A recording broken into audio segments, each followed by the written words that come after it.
ఈ ప్రమాదం ప్రతి గ్రంథాన్ని చేరబోతోంది. అసలు ఏం జరిగింది?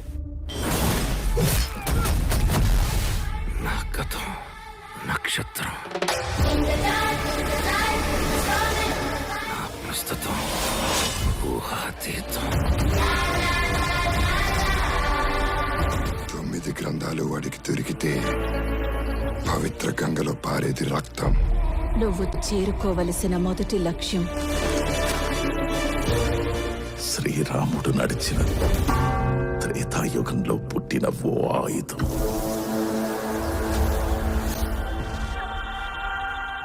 నేను చేయగలనని నన్ను చూడని లోకం నమ్మింది. నాతో లేని నా తల్లి నమ్మింది. ఇక నేను నమ్మటమే మిగిలింది.